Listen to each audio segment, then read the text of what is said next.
So. Oh god, I already made it cringe. So The Sims is...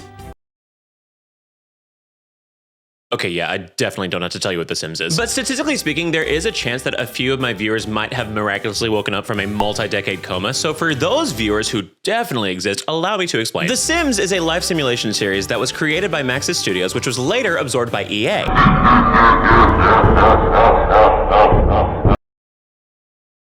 We'll get to it, don't worry. In this game, the world is basically your playground, and the Sims, your dolls. You can build houses for them, marry them, have children, set everyone on fire, drown them in pools, deny them basic hygiene, electrocute them. A lot of the things you can do in this game are bad, but also you clicked this video, so like, are you shocked? Now, I have covered popular games in this series before, but none of them trump The Sims. It literally outsold the Zelda franchise. So let's start this video with a little math quiz. What happens when you take a game where you can basically do anything and you put it on a global scale of popularity?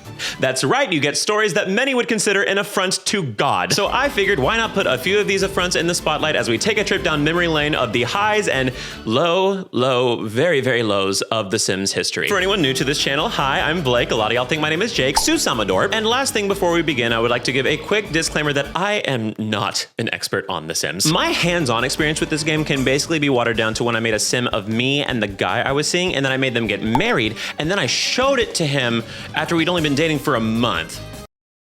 Lasted 2 years. I genuinely cannot believe he stayed that long. But rest assured, I did do my research here. Journalism queen. And from said research, I have now learned that most Sims fans are Sims fans. So if I make a few small errors, please give me some grace and think of this as watching an outsider trying to maneuver your literal minefield of a special interest. So with all of that out of the way, let us begin with a simple proverb. You cannot spell I am seriously under-medicated without Sims. So to start this video, I have to admit a secret that I have been keeping from y'all for a very, very long time. My channel does have a relatively large gay viewership. Take a minute, take it in. But you know who also has a large queer audience? My Twitch and YouTube live streams, which you should be watching. My next video is about Pocopia and it's gonna use the stream as footage. Who said that? But you know who also has a large queer audience? That's right, The Sims. In a survey, 45% of Sims players identified as not heterosexual. This game is scientifically fruity. You better work A's in STEM. But the game where Maxis sort of, what's the professional term for it? Spread their cheeks and showed their ass to the whole world was with their 1996 title, Simcopter, where you get to live out your midlife crisis fantasy of saving people via your helicopter and completely neglect the fact that your wife left with the kids days ago. But in this game, there was an Easter egg put in by the developer Jacques Servant, and believe me, appropriate name because you're about to find out why this diva was Servant. See, by the time this game came out, Jacques was at his wit's end, having worked many 60-hour work weeks and very rarely being allowed time off. He was also getting thoroughly pissed off by his coworkers who were explicitly programming bimbofied characters into the game. It should also be noted that Jacques Servant is a gay man, and I only know this fact because in the very last 2 lines of his Wikipedia entry, it reads, originally from Tucson, Arizona, Servant is currently finishing a memoir of caring for a mother with Alzheimer's. He is gay. So Jacques thought, what could piss off my colleagues while also highlighting the implicit heterosexuality in video games? Oh, I know. Yes, Jacques programmed in a feature that would occasionally generate a plethora of muscled out men in Speedos who would freak it on each other en masse, making out and fondling each other and doing all that good stuff that makes you watch Heated Rivalry 3 times to completion in a single week. And the best part is Jacques only planned on a small number of Speedo men appearing when this Easter egg would occur, but because of a malfunction, it would make everybody's game look like basically your typical brunch on Fire Island. You know that phrase, reality has a left-leaning bias? Example A, So the bug was discovered by the public and was even covered on news networks. He's becoming a celebrity of sorts in the computer world, especially the gay computer world.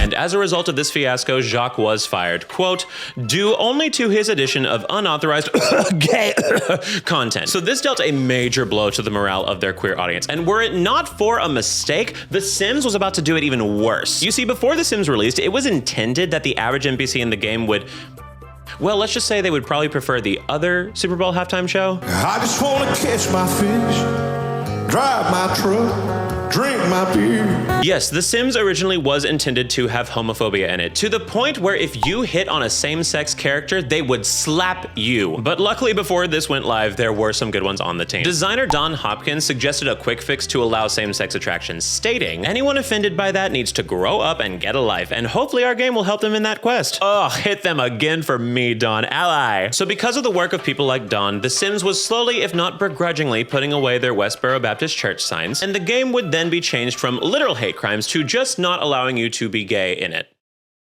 Yay, I guess. But hold on to your jocks, gays, you are not out of the fight yet, because right before they were going to make their demo for E3 1999, a new bombshell entered the villa, Patrick J. Barrett III. This is also like the only photo I can find of him. I'm so sorry for the horrible cropping, it was not my decision. See, in October of 1998, Patrick had just joined the team and was given his first assignment, programming the social interactions of The Sims. But Patrick was given outdated code, and his boss went on vacation like right when he started, so Patrick started working on this, not knowing that the higher-ups had basically pulled a Nicki Minaj and decided to forego the existence of gay people. So he went ahead and implemented same-sex interactions into the game because to him it just seemed like the normal thing to do. And the cool part is the rest of Patrick's team also was really on board with this, so they just let him do this without trying to stop him. And the bigwigs were so distracted with worrying that it wasn't going to be a hit during E3 that this completely went under their noses. Because there was a bigger dilemma. It was basically understood that if The Sims did not make any waves at E3 during their demo, it was just not going to happen. And unfortunately, The Sims did not make waves. It made a motherquake because once again, lesbians saved the day. See, during E3, they wanted to showcase The Sims during a live demo, specifically a wedding. And during that wedding, a teeny tiny chapel round-shaped event occurred. Yes, during this wedding, two female NPC guests decided now was the perfect time to start slapping tongues in front of an entire crowd of gaming journalists. The two bundles of pixels had the spirit of Katie Lang overcome them, and because of almost a fateful act of protest, there was no going back. It was a live demo, they couldn't take it back, and almost immediately, this was the talk of E3, which ironically was the first domino that led to The Sims being the massive success that it is today. Once again, lesbians stay winning. It was not even a question anymore as to whether they were going to allow same-sex relationships in The Sims, because that is what put them on the map. See, a feature like that in a video game was basically non-existent, and ever since then, thousands upon thousands of millennials would secretly have gay relationships in their games and never ever tell their parents. That last part might be a little autobiographical. So for anyone new here, when I do this series, I like to have a small mini game between each of my stories to keep us amped up, you know, a little refresher for the brain. Because God knows we need it after some of these stories. Sorry in advance. So in this mini game, I like to determine where will the people in these stories go in the next life. So reintroducing a viewer favorite, the Graphterlife. It also helps that I forgot to print anything regarding a new sort of mini game, so you're getting the Graphterlife again. But I think you like it, so that's good, right? Starting, of course, with our standard heaven to hell on the y-axis, and then our x-axis, of course, being camp factor. We're keeping maximum camp being Trixie Mattel. It just makes sense. I hope she watches this also. I think she plays The Sims, right? And as I thought about it more, I kept trying to decide how could I use this? Because last time we used Elon Musk as the opposite of camp, but the thing about Elon Musk being there is that Elon Heaven doesn't exist. So then I considered maybe the opposite of camp isn't being the absolute worst, it's being dead serious. And what on this earth is more serious than The Boy Is Mine by Brandy and Monica? If you have not heard that song yet, after this video, go take a listen and you tell me that they did not almost swing at each other in that recording studio. So now we officially have our 4 quadrants: Camp Heaven, Camp Hell,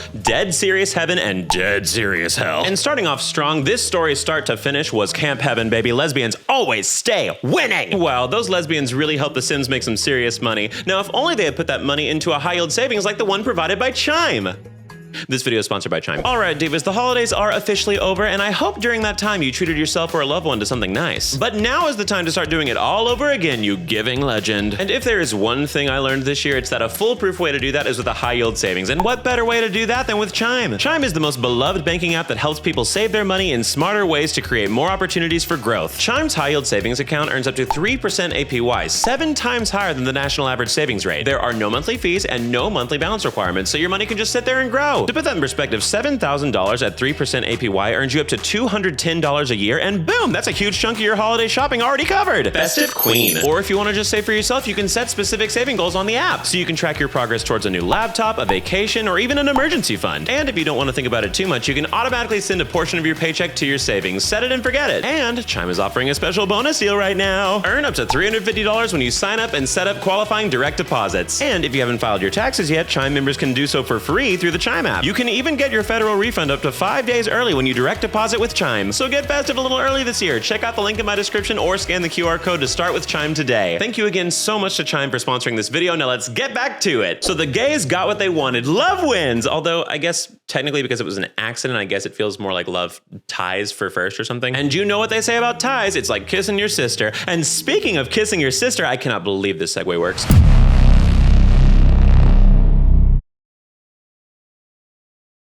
I sincerely apologize for the next 3 to 5 minutes of this video. So The Sims is known for having a lot of DLC, also known as expansion packs or packs. There's ones for seasons, ones for jobs, brand collaborations that are very obviously cash grabs, more on that later. But on July 28th, 2022, EA released their 12th pack for The Sims 4 entitled High School Years. In this pack, you get to experience the thrilling highs and lows of peaking in high school, going to prom, hanging at the cafeteria, decorating your locker. But 2 days before this pack would come out, EA released a patch update to prepare for it. One that came with extra details, ones that definitely weren't planned and sincerely could not have come with a worse pack. Oh my God. Okay, so how can I discuss this without having all of my ad revenue taken from me? Okay, so imagine your friend bought a new hot tub. Hey dude, sick hot tub. Hey, thanks man, I even gave it a cool nickname. Say hello to Cest. Oh, that's so sick. Wait, okay, can I use Cest? Yeah man, absolutely you can use Cest. Sick, thanks man. I'm just gonna go grab my bathing suit and then I'm gonna go in Cest. Yeah, so this patch came with a tiny little bug. A bug that probably deserves a life sentence without parole. Players began to notice their Sims doing quirky little things, like asking their twin sister out on a date. A typical high school experience. They did that on Riverdale, right? I've actually never seen Riverdale, but from what I've heard, there's genuinely a chance that could be a plot point, so maybe I should take that back. But yes, apparently the second you downloaded this patch, you were at risk of your computer playing Sweet Home Alabama by Leonard Skinner while your Sim said, okay, hear me out. My cousin. It also did not help that on the exact same day as this patch, Christian, the most documented human on the internet, was having a court hearing for the exact same crime. Google it, I'm not covering it here. And all of that was more than enough to give this story a section in this video, but unfortunately we're not done. Because another glitch in this patch was causing characters to age rapidly, so the entire colorful cast of Sims that you grew to know and love were traumatizingly dropping like fruit flies. And with that age-related bug came another much worse age-related bug, because the final major bug in this game caused it to where any character from any life stage could be romantic with each other. Any life stage. So that led to one of the more popular Reddit posts about this bug entitled, "Why is my Sim getting a whim to ask her own son to be her boyfriend?" Rest in peace, Freud, you would have loved this game. So how does this resolve? Well, about a week later on August 2nd, EA remembered they're a multi-billion-dollar company and patched the bug successfully. And as I was looking into this story, I found out that apparently it's like a trade secret between Sims fans that you don't update your game the first day that the update occurs. Give it like a week, don't buy the pack yet. It's going to be glitchy, you're gonna have something wiped, you're gonna be traumatized. Which upon further research was immediately proven to me when I found out that in 2024, the Love Struck pack had the exact same bug. Sims, man, these cousins can't keep their hands off each other. Read a book, find a higher power, do anything but talk to your cousin. And you may think this sounds like horrible business practices on EA's side, but don't you worry. As this video goes on, you will grow to learn that at any given opportunity, EA has found it their divine calling to up. Yeah, you're gonna go pretty low. It got a good chuckle out of me, but it's certainly not seeing the heavenly gates. Now, you may be hoping these are the only 2 controversial packs in The Sims history, but to say that would be like saying that Toyotathon is the only iconic car sale, which is not true. Happy Honda Days is right there, and she is serving it too. So allow me in this next chapter to highlight some of the packs that royally pissed people off. So I said before that The Sims is known for having a lot of packs. I never said how many. It is well into the double digits. Call it Rosalina from that promotional photo for the new Mario movie, because sister is packing. The community did the math, and if you wanted to play The Sims 4 along with all the available content that you can buy, you would have to pay just under $1,500. In America, that's like half a doctor visit. So discussing all the packs would honestly just be a waste of time for all of us. So I picked 6 packs that I found were the most heavily discussed online, and will now present them to you in the form of a Dance Mom's Pyramid reveal. Now, for those of you that are frankly lacking in culture, JoJo, have you learned nothing? JoJo, have you learned nothing? The pyramid works as follows. The bottom tier is our least controversial ones, where the one at the very top is the by far most controversial pack. Starting at the bottom of the pyramid, we have the Katy Perry Sweet Treats pack for The Sims 3. Listen, I adore Katy Perry, but if there is one thing this diva is allergic to, it is doing literally anything without pissing everyone off. This pack released in 2021 to the tune of $30 when most packs were only $20. And to their credit, this pack did come with a lot of extra stuff, even more so than other packs, including one of the most important pieces of media we have to this day. That, of course, being the Katy Perry Simlish cover of Last Friday Night. Garbage Denzel table dupes, eBay took a mimi shoops, hippie keeps the upper goop. And this would all be well and good if not for a couple things. One, most of the really colorful and fun clothes were only for girls. If your sim was a child or, God forbid, a man that wanted to queen out, aka most of the men that played The Sims, you got like 3 shirts. Which I find to set a very dangerous precedence because you know what happens when you deny men their whimsy during pivotal years? You get people like Blake Shelton, the man that robbed us of Gwen Stefani. She had the drained right out of her. And offense number 2, which is arguably even bigger, there was already a Katy Perry edition of the Showtime expansion. So they literally saved some extra Katy Perry stuff just so they could sell it to their fans another day. Art of the deal, said by a man who famously has claimed bankruptcy 6 times. Next up on the pyramid, we have perfect patio stuff for The Sims 4. Fairly straightforward. When the base game of The Sims 4 first came out, it was missing one of its most iconic items, the hot tub. I was never able to figure out exactly why this is a thing, but just know the Sims community does not f around about hot tubs, so this felt like a slap in the face. So instead of adding more and more hot tubs bit by bit with each new expansion, EA decided instead to say, hey, wait, hear me out. What if we made a pack that's basically just a bunch of hot tubs? So if you wanted a hot tub, you were gonna have to buy this pack. But the icing on top of everything is that later on in a future patch, they added hot tubs to the base game of Sims 4. EA hates their fans so much. Next up on our pyramid, we have the Laundry Day Stuff Pack for The Sims 4. I don't think this one is particularly controversial, but as an outside viewer, I'm like, why the f did this happen? See, at one point, the Sims team held an audience vote for which pack they want next. And a lot of different things came into the mix, like eco-friendly stuff, wedding stuff, dangerous stuff. And in the end, the vote that won was that the Sims community wanted more responsibility in their game, and they wanted to pay for it. So for the low price of $10, you could optionally wash clothes that don't get dirty in the game anyway. I guess I see the argument for like role play, but like I don't think I fully get The Sims yet. I'm trying. I really am, I promise. Starting our second tier, we have the MAC Cosmetics collab for The Sims 4. So I feel like most of us probably know MAC Cosmetics, right? They're known for their bright, beautiful colors and their fun collabs, and is most likely the reason that your cousin wore a red lip to your wedding. And MAC and The Sims are known for attracting the interest of gay people, gay creative people, so it just seems like a win-win all around. Except when you look into the makeup options that this added for The Sims, it had an eyeliner option that I can only describe as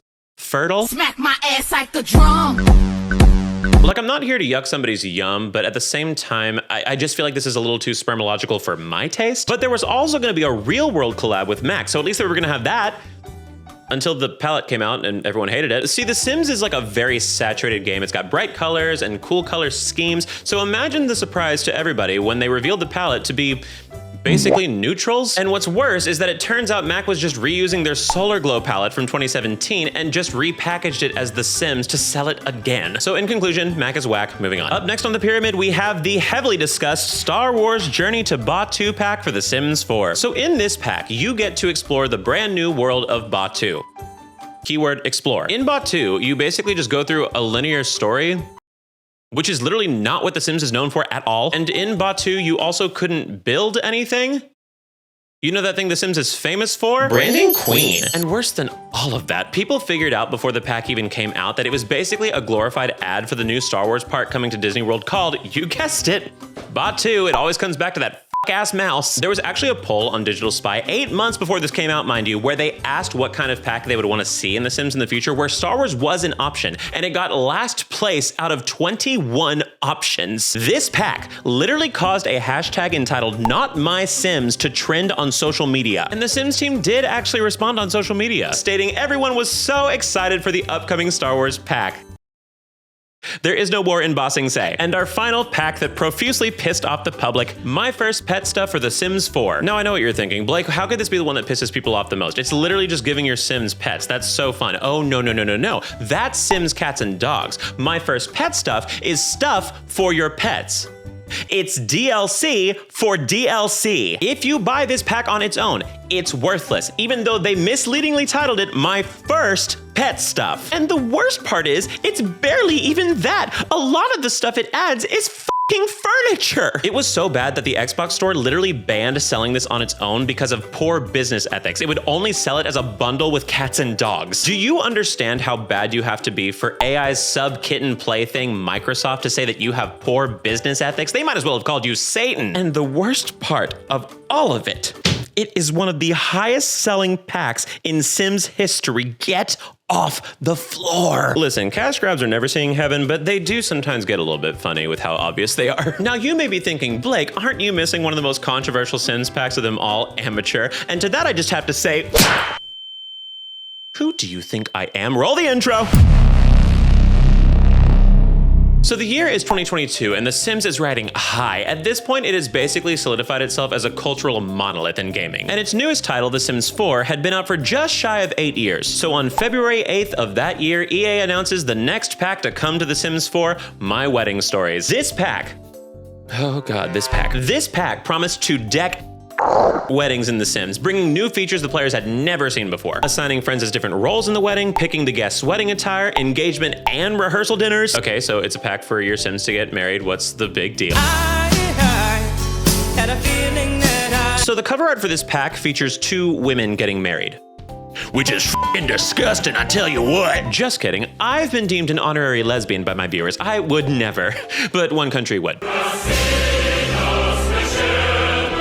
So when it comes to the LGBTQIA plus community, government name, the motherland's policies are not exactly mother. Russia's government has very stringent anti-LGBTQ plus policies, going as far as to say that it's an extremist movement and heavily censoring any media that features it. And as we've already discussed, The Sims is gay as hell. Lesbians literally gave it its platform. So EA came to the executive decision that they would not sell this pack in Russia, a decision that was not going to be very well received by the public. The reasons being twofold. One, a country's government does not always represent its people. As an American, it would be extremely hypocritical for me to believe otherwise, because God knows I do not agree with mine. So there was an outpouring of Russian LGBTQ plus Sims fans who were using this game as an outlet to express themselves with a reduced risk of backlash. And 2, EA was already selling their cats and dogs pack in Russia, a pack that came with the first pre-made same-sex Sims couple, Brent and Brant, which granted the names of these gays do make me believe they're probably Instagram couple levels of obnoxious, but whatever, you can't have gay rights without gay wrongs. Ally, I guess. So with those talking points in mind, the Sims community rallied together, making the hashtag Weddings for Russia trend on social media and successfully launching a petition. And to their credit, EA did actually hear them out. On February 16th, they made an announcement on social media stating, "We've been listening to the outpouring of feelings from our community, including both support for our decision and concern for their fellow community members. It's equally important for us to stand by our values, including standing against homophobia, and to share stories like this with those who want and need it most." So the pack was pushed back a week in order to officially release it everywhere, including in Russia. So love wins, right? Lin-Manuel Miranda is setting up for another Love is Love speech. Right? Well, kinda. Except for a week later, Russia invaded Ukraine and EA pulled all sales of all their games from Russia indefinitely. So that was a whirlwind, but at least the game pack is out, right? The people that got it at least get to enjoy it, right? Check the timestamp on this video, this section is not over yet. So outside of that, by 2022, we have seen some of the titans of the Sims influencer world take off. Plumbella, James Turner, Little Simsy, more on her later. And because of the influence that creators like these have in the community, they were invited to join the Sims Creator Program. Creators in this program get certain perks, the biggest one being that they get packs early so they can have a video ready for launch day. But oh my god, as if everything around it wasn't already enough, it turns out the pack is bugged out the ass to the point of being non-functional. Each of these creators have videos on this pack and all of its problems, but to show you some of the highlights. Guests would show up improperly dressed, the wedding cake would spoil super easily, the officiant of the wedding would just deadass not show up. It also gave the guests of the wedding something that I can only describe as Amelia Bedelia levels of autism. Like if you told the guests to sit down and then later told them it's time to eat cake, they'd be like, I can't eat cake, I'm sitting, what the f is wrong with you? And as almost an homage to the rebellious lesbians at the E3 wedding showcase, guests would randomly just wander around during the ceremony. And of course, on top of all of that, just some general game-breaking glitches. Plumbella actually has a YouTube video entitled My Wedding Stories, but if it breaks, I quit the game. And the video is 1 minute and 42 seconds long, and 30 seconds of it is the outro. And the worst part of all of it is that if you downloaded this pack, there was no going back. Base game weddings were off the table. You could only have the luxury experience. To quote one of my favorite YouTube videos, "Sometimes things that are expensive are worse." So how does this resolve? That's the best part. It doesn't. There are still reports to this day of My Wedding Stories basically lobotomizing their game. You know what they say, all's well that ends well. So what does that make this? The funny and the serious met in the middle, and you are still going to hell. That's right. Okay, so this story is a little dark, but it is fascinating. So we're gonna try to be lighthearted about it, okay? Happy fun, la la la. Happy fun, la la la. Human smuggling, fentanyl gas. So the majority of this tale comes from two sources. First is an in-game interview from the central character of this tale from the Alphaville Herald, an online blog from Peter Ludlow documenting the various stories from The Sims Online, and a video from the Sims lore entitled The Dark Side of Virtual Worlds, Unmasking Cyber Brothels in The Sims Online. If you want more details on those stories, you can check them out in my description, although quick warning, Slur City, baby. It was 2002 language, it was a different world. So following the critical success of The Sims, Maxis decided that they wanted to try their hands at an MMORPG, or massively multiplayer online role-playing game, and let me tell you, in 2002, that was the genre's heyday. RuneScape had been out for a year, EverQuest had been wildly successful, the biggest MMO to ever hit the market was just on the horizon, which I might make a Warcrimes video about if y'all are interested. I played the game for 10 years, believe me, there's a lot to talk about. So with that idea came The Sims Online, an MMO whose cornerstone was going to be social interaction. And boy, did they interact socially. See, before the game officially came out, they had a 2-month open beta. And during that beta, people made businesses. Well, hey, support small businesses, that's a win, right? Well, kinda, except for a lot of them were brothels. Well, support sex workers, right? That's woke. Well, yes, but it's not really necessarily the work, it's everything around it, honestly. And a lot of that everything came from our pivotal character Evangeline, who owned the Sims Online brothel Hotel Erotica. See, Evangeline played a character who went by the name of Roxy Merrill, who was basically the madame of the brothel. Think like Dolly Parton in The Best Little House in Texas, only lacking the absolute bangers. If you have not seen that musical, you are missing out. As Roxy, Evangeline raked in a ton of in-game currency in an attempt to achieve her goal of having the biggest #1 brothel in The Sims Online. But unfortunately, after the 2-month beta was done, the servers were wiped completely clean. Everything was gone. So she started over with a new character who was Roxy's sister named Tori. She also had a website to document all this stuff, and she basically treated the wipe as like a death of Roxy. So on that website, it states that Roxy died by STDs. It's Shakespearean, honestly.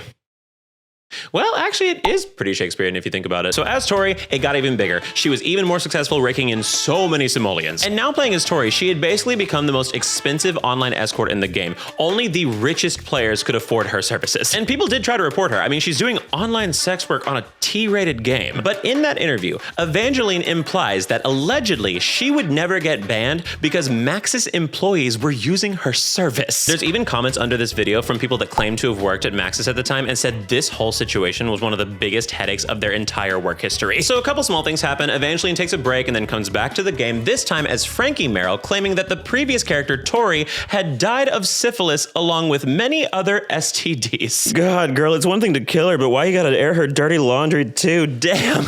And with Frankie, Evangeline achieved her dream. Hotel Erotica was the #1 brothel in The Sims Online. Love some things. Not really sure if it wins, but whatever. So Evangeline then took another break, but then came back as a new character named Van, who had a different, quirkier goal. Evangeline this time created a house called Free Money for Newbies with the facade that it was going to help out new players. But as the Van persona, if new players walked into this house and Evangeline perceived them as ugly, she would make them put on helmets to cover their face and lock them in a freezer. I guess locked isn't the right word. So because of how freezers were built in The Sims Online, apparently new players had really difficult times trying to maneuver their way out of it. But regardless, while they were trying to get out, Evangeline would have everybody else in the house point and laugh at the new player who just wanted to play a fun little game. So as these locked in uglies were trying to get out of the freezer, Evangeline would rake in more and more money because the in-game system made it where if you had more visitors, you would have more money coming in.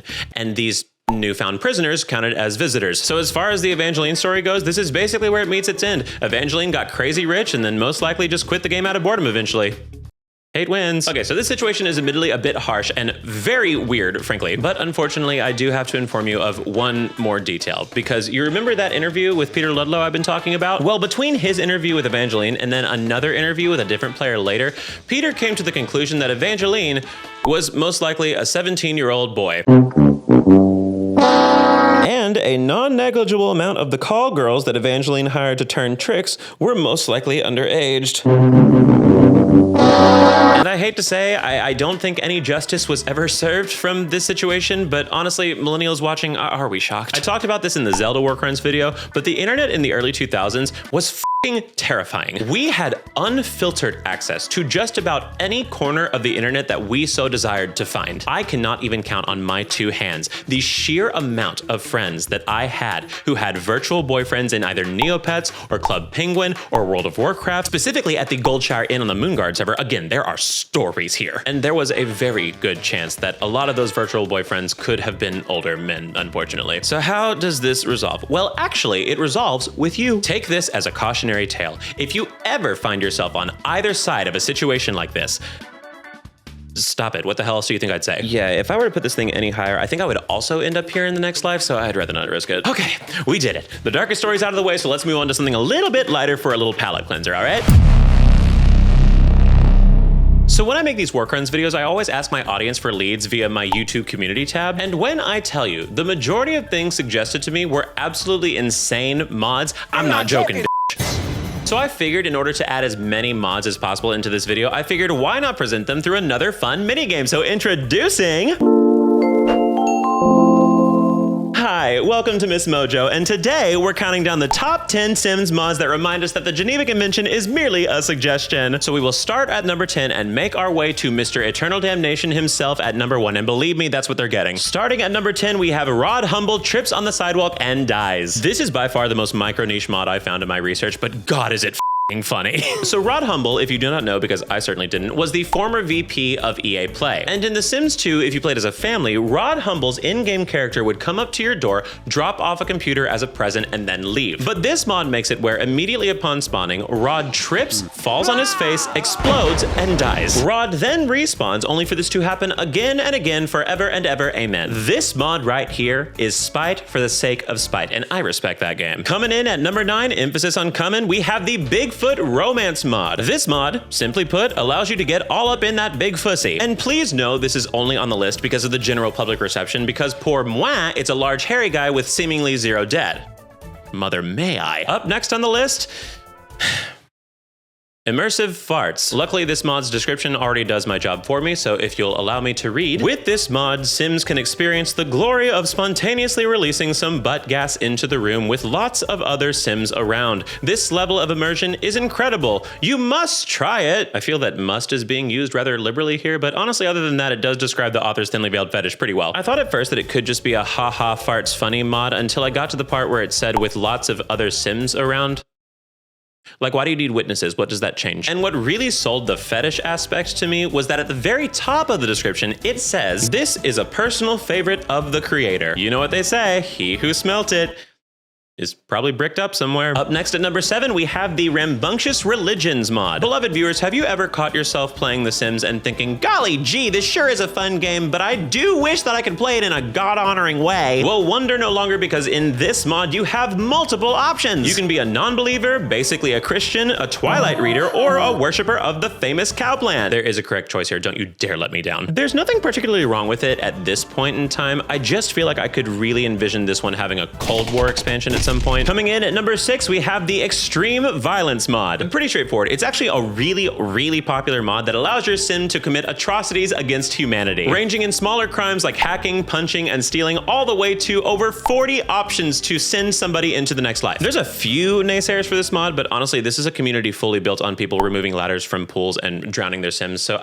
it's doing just fine. Up next at number 5, we have Girl Doll Dressed. So in The Sims 3, there's this thing called the Exchange. And in the Exchange, players could create custom content and then share it with others. My Sims, more like our Sims. And in this community of creators was one who went by the name of Rebecca, who had just unveiled her newest creation, a doll. So somehow this doll was a corrupt file that would attach itself to other files in the Exchange. So if you downloaded a different file, there was a small chance that this doll would be there too, like, hey. And if you were unlucky enough to accidentally download this doll, your game could either glitch, lag, or completely just not open. And if they managed to get into the game, they would find this doll in the store, and they could not delete it by any means. It got to the point where someone from the Sims team themselves was cautioning people about downloading this doll. People were claiming that it was spyware. Come on, women in STEM. But eventually, this did thankfully end up getting fixed by another creator by the name of Glitzy Angel. And most people agree that it was probably just some freak error, but there are still people to this day that claim that Rebecca was purposely trying to put in the Sims equivalent of COVID. Coming in at number 4, we have OMG WTF BBQ. Now, from my research and honestly personal anecdotes, because even I heard about this, I'm pretty sure this is one of the most popular mods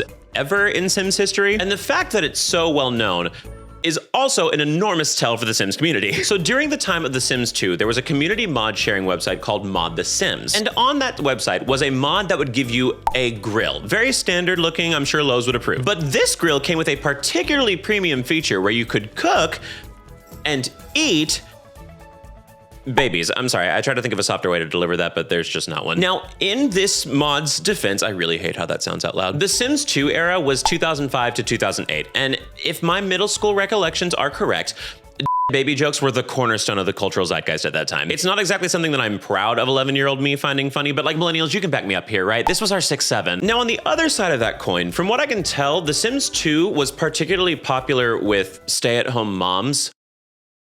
You can imagine that didn't go very well with them. So after a lot of back and forth between the pro and the con side of the baby barbecue argument, eventually Mod The Sims did decide to wipe this mod entirely from their website. So you could say this is a good or a bad ending depending on what side you're on, but I will say there is a neutral ending, which is that I will never see baby back ribs the same ever again. Looking at you, Chili's. Coming up next at number 3, we have the teen pregnancy mod. I honestly feel like this one is pretty self-explanatory. Hit it, Hatsune Miku. Coming in second place, we have Sims Tattoos. This one's not necessarily a mod, but it is creator content, and believe me, the story's worth putting in here, so I'm just gonna keep it, okay? So in 2025, The Sims released their businesses and hobbies pack. And one of the businesses that you can open up is a tattoo parlor. And you can share those tattoos for other players to use in a gallery. So The Sims created an online sharing platform where you can share any drawing you wanna make. I'm sure that went great. I swear if there's one evergreen trope in online communities, it's that all roads lead to trolls posting symbols. It just particularly stings now because they're back in the real world again and trying to sell you a class on how to be manlier. And our number 1 spot goes to, unsurprisingly, anti-DEI mods. I won't go into too much detail about this, mostly because, like I said, we go through this every day now. I'm so tired. But last year, there was a mod made by somebody who, how do I describe it?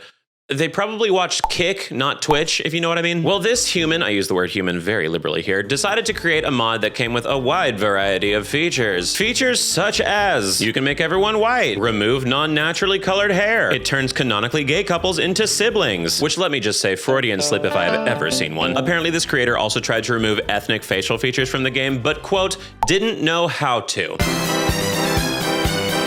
And here's the thing, ew, we've already established that, ew. But you did it for The Sims? The Sims? Know thy place. Like, you don't see me preaching at people to watch Drag Race at Hobby Lobby or Bass Pro Shop or Gunfuckers Anonymous, whatever the hell y'all do in your spare time. Read the room, dumbass. So EA sent a request to have that mod taken down, but the admin of the site, who uses the name Rusty Shackleford, real American hero of you, by the way, to not use your government name on the mod, say it with your chest, refused to take down the mod, claiming that it was targeted censorship.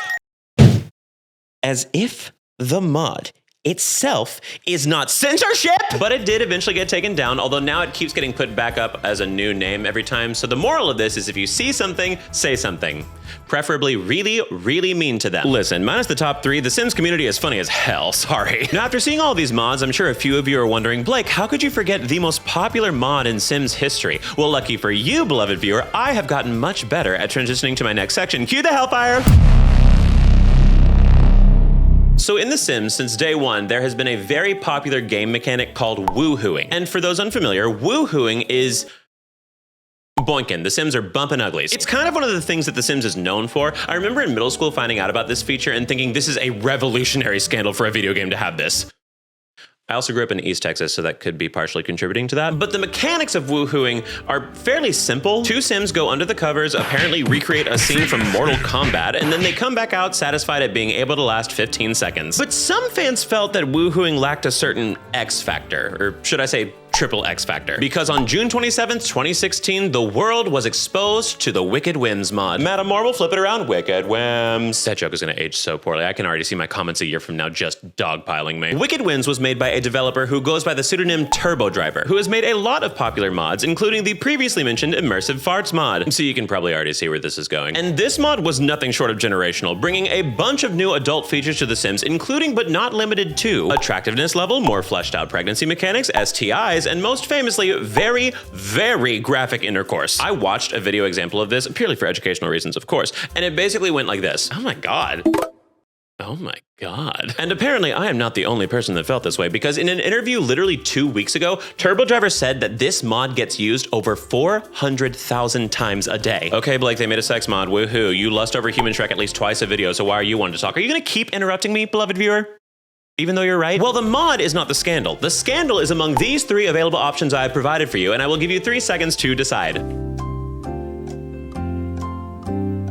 Good answer. Good answer. I knew you'd get there, beloved viewer. You are so smart. Love that top, by the way. Well, in July of 2024, EA announced it was going to release its next expansion pack, Lovestruck. That's right, beloved viewers, the same expansion pack that brought us Dating Your Relatives Round 2 Electric Boogaloo. And packs do have a tendency to break mods. It's something that requires just a quick little patch, but until then, they are not usable. And a few weeks before that, TurboDriver proactively tweeted to his audience that he was going to be on vacation when that pack came out, stating, "Fixes to my mods might be slightly late, but I'm sure you'll be fine waiting a bit longer than usual." There you go, I knew you'd get it. So TurboDriver does have a Patreon, which has over 20,000 supporting community members. This Patreon is not necessary to use the mod, by the way. Wicked Whims is completely free. It's just so people can have input prioritized for future features. And an admittedly small, but loud, dear God, so very, very loud, amount of people in the Patreon were not happy that their $4.50 of optionally spent money was going towards someone who had the gall to go on vacation and give them a 2 weeks notice. They don't care that your mental health is on the brink of destruction or whatever. They're horny. So some of those messages were leaked to Twitter, and that is when this drama really hit the fan. Some of these leaks allege that TurboDriver received both death threats and was doxxed. I couldn't find any evidence on that directly, but that was just like word of mouth. So I'm just gonna take it with a grain of salt, but it's out there, potentially. But luckily, once it hit Twitter, the opposing party rallied. See, this part is not something I can necessarily prove, but it is a theory that is brought up by Aerith Girl talking about the same issue. You see, Twitter is still deeply scarred from when Jenna Marbles left YouTube in 2020. So even though it's usually a toxic minefield, when Twitter sees a creator who is overall a positive presence online getting dogpiled for something small, they go feral. They ripped the wigs off of the entitled Patreon members so hard that it killed the flame before TurboDriver could even have a chance of going offline permanently. So how does this resolve? Well, a few weeks later, on July 29th, TurboDriver returned to the Patreon with an announcement stating, "I should have a Wicked Whims update ready this week, heart emoji." Such a better person than me. I personally would have made the mod turn every character in the game Pentecostal for the first 30 minutes of gameplay just to freak them out. I honestly feel like there should be some legislation out there that you're not allowed to comment on things while you're horned up. Now, before we go to our last story, and I'm sure you know what it's gonna be, I always like to do a quick lightning round of the honorable mention stories that didn't quite make the cut but are still worthy of note. So let's get started! First, the Sims Am I the Asshole subreddit. Basically, they post stuff like the Am I the Asshole subreddit, but related to the Sims. But they word it in a way that a lot of people at a quick glance think that they're reading the actual Am I the Asshole subreddit. So when they read things like, "Am I the asshole for wishing my bully was pregnant with triplets?" some eyebrows tend to get raised. Impeccable. This is what The Sims was made for. Next, the reality show Sims Sparked. Basically, they did a 4-episode reality competition series involving some of the biggest Sims creators out there, but it wasn't, good. There was biased judging, they had weird critiques. The show came on at 11 p.m. Like, I'm sorry, you set yourself up for failure. What else was gonna happen? Next, Dan and Phil's Sims playthrough. So one of my favorite YouTubers is Uncarly, and she has a series on Dan and Phil that's recounting everything up until the point where they just announced that they'd secretly been in a 16-year relationship. And one of the sections talks about their Sims playthrough. They made a character named Dill Halter who basically played the role of their son. And this media apparently is a cornerstone for people that were shipping Dan and Phil before they came out as literally dating. They also made a comedic apology video about this series when thousands and thousands of people requested that they change how their Sims look because they made them too ugly. And just like that, Dan and Phil have made history once again. We have our first serious good one. Next, The Sims 20th anniversary. Basically, a bunch of Sims fans were expecting this to be a really big deal, and they were like, what am I gonna get in my game in the new 20th anniversary patch? And it was a hot tub. And the hot tub was ugly. I know that was probably devastating for people deep in the community, but as an outsider, that shit's funny as hell. Next up, patch notes. Another major part of The Sims is their patch notes that are extremely hilariously worded. Things such as, pregnant Sims can no longer brawl. Sims can no longer try for baby with the Grim Reaper. Sims no longer walk on water to view paintings placed on swimming pool walls. Toddlers can no longer get fleas. Child Sims will no longer play in sand indoors where there is no sand. Hot dog and pie eating contests can no longer ironically cause a Sim to starve to death. I swear, it's like every detail of this game was built to make queer people chuckle. Next, the Breed Out the Ugly challenge. Basically, there was a YouTube challenge made by the community where you would make a Sim super duper ugly and then try to make the next generations less and less ugly until one was perfectly pretty. Right there. So this is called eugenics. Next, Anadius was bullied off the internet. So Anadius is a famous pirater of The Sims and the expansion packs because of the, the whole $1,500 for every DLC thing. And he quit suddenly with a single tweet stating, "All done, have fun playing the game." It's been alleged that he quit because of the vicious attacks on him by entitled players. I only didn't cover this because it's very similar to Wicked Whims, so like the same placement basically, there you go. Next, the SpongeBob kits. It's just a kit that gives you a bunch of SpongeBob stuff in the game, but the problem is not exactly the kit itself as to when they released it. Because this was the first thing that they announced after the EA buyout. For those unaware of this story, it'll make sense in about 5 minutes, I swear. So naturally, pretty much everybody in the Sims community was like, Oh my god. Time and place. listen, it's not funny. It's not funny. And finally, and you thought I'd leave this out, Sims torture. Listen, I know, you can't make a Sims video without talking about it. Removing ladders, setting them on fire, blocking bathrooms so they can't use it, making them shower in sinks. The world is your oyster, really. And that oyster has the voice of the devil, and unfortunately, that devil is really funny. And just like that, we have one story left, so let's hear it out. So this is the story that made me want to make this video last year in November, but also it had like just happened, so I figured maybe I should just like give them a break and take a quick lap. So I did the Stardew Valley one instead. Thanks for the support on that, by the way. But I figured by now enough time has passed, people have had their closure, people have made their decisions, so let's just like talk about it. So it's September of 2025, and by this point, either you or somebody you know has probably played The Sims. It is just enormous. But little did everybody know the Sims community was about to go absolutely f***ing nuclear. Because on September 29th of that year, EA comes out with an announcement entitled "Exciting News About Our Future." Well, the exciting news is that EA is going to officially sell to PIF, Silver Lake, and Affinity Partners to the tune of $55 billion. Now, why is this bad? Well, for more reasons than why it's good, I can tell you that f***ing much. See, PIF stands for Public Investment Fund, whose sole purpose is to invest funds on behalf of the government of Saudi Arabia. And Affinity Partners is an investment fund founded by Jared Kushner, aka Donald Trump's son-in-law. So there you go. It took until our last section of the video, but don't worry, we have war criminals here. But anyway, so the deal is supposed to occur between April and June of this year, where EA's headquarters will remain in California and the CEO will keep his current position. But here's where it gets kind of iffy. The Saudi government's views on LGBTQ+ rights is strict, to put it lightly, to the point where queer activity is literally criminalized and can lead to severe punishment. And Trump and literally anybody in his vicinity is well, he's not going to drag brunch anytime soon, I can tell you that much, even though he does wear more foundation than most queens. I know, low-hanging fruit, but I had to say it, okay? So with all of that, the community is understandably pretty nervous that all of this queer content that kind of makes The Sims what it is going to be taken from them. I've said it a few times already, but 45% of the community of Sims players identify as not straight. Morale's a little low. But the main issue arises when you have to consider where your money is going to now if you purchase Sims content. See, on top of the anti-gay laws, the Saudi government is, it's pretty good at human rights violations, I'm gonna be honest. Giving death sentences to underage children, severely limiting women's rights. The government itself literally snuffed out a journalist, which, if you're not aware, is really, really high on the universally up pyramid. So currently a lot is up in the air, but right now the biggest pushback we're getting from the community is that they're trying to protest by boycotting any content surrounding The Sims 4 in terms of purchasing. Ideally, this would make the Sims portion look way less valuable, so maybe they could sell the IP to somebody else. Fingers crossed. Okay, heaviest part of the story is done. We all made it. We can now go on to the stuff that I can actually make some jokes about.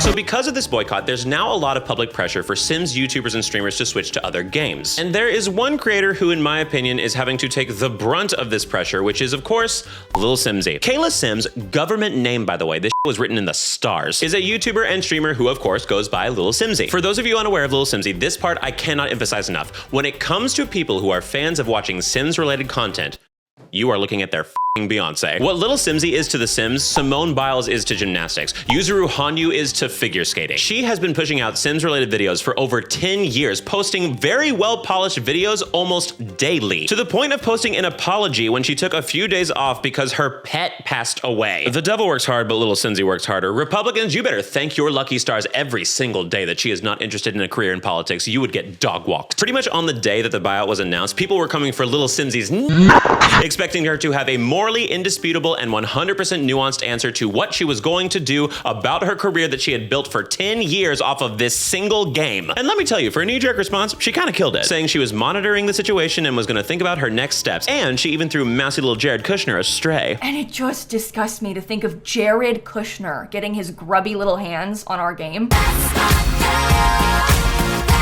But like, literally everything now. For some people, taking the time to come up with a very well-researched answer is unfortunately not good enough. I'm not gonna name names, but for a few creators in the Sims community, even before this buyout, they figured out a quick and relatively easy way to get 100,000 views on a Sims-related video, and it goes a little something like this. Sul everyone, and welcome to my tutorial on how to make an eye-catching thumbnail for a Sims video. Okay, so first we're gonna take a cutout of little Simsy, make it nice and centered, there we go. And for a pop of color, we're just gonna add some brightness to the eyes right here. Oh, perfect. And for some user interaction, of course, we're gonna put in a fake tweet that she never posted, but I feel like it's missing something, I don't know what.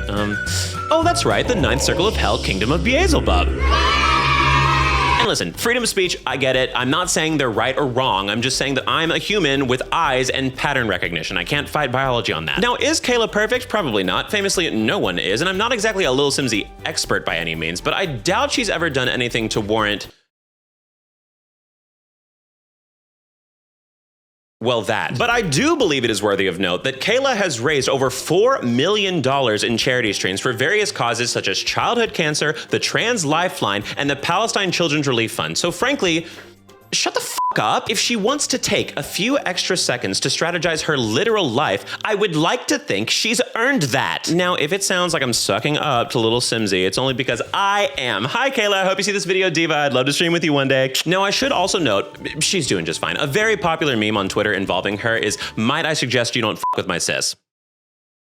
Yeah, don't worry, she's got shooters. But also, once people showed her the tiniest iota of patience, Lil Simsy came up with her battle strategy. In a YouTube community post on October of 2025, Lil Simsy announced that she would officially be leaving the Sims Creator Program, a move that I am sure shook the ground for EA as their biggest advocate had just dropped out. She then announced a few months later that she would be shifting the priority of her channel and streams to Animal Crossing and free content of The Sims 4, and would not be covering any future paid content about The Sims. Oh, and would you look at that? It's a comment from me a few months ago supporting her. Might I suggest you don't f with my sis? So while this Sims story might be a little bit of a bummer to end on, I personally feel like it's a tale of hope. A lot of other creators are doing exactly what Lil Simsy is doing, and I do think it's putting a lot of pressure on EA to figure something out about The Sims. And again, I'm just an outsider. There's no way I can know all the information of what goes on in there. Maybe there's something even more grim and I'm accidentally making light of a much worse situation. But at least for this part of the story, for me, it reminds me to never doubt the indomitable spirit of the gay and or gay adjacent gamer. We always find a way. Also, if it comes down to it, yo ho, a pirate's life for me. Who said that? Listen, I'm still being positive about it, but I'm also positive that this is just about as bad as you could f over the Sims community. So there you go, you stay right there, okay? And just like that, we have another video complete. Look at the hell line, it's completely packed. You Sims players go so hard. Thank you so much for watching this video. Once again, my name is Blake. If you enjoyed it, please make sure to like, comment, share, subscribe, notification bell, all that good stuff. Otherwise, this could be you.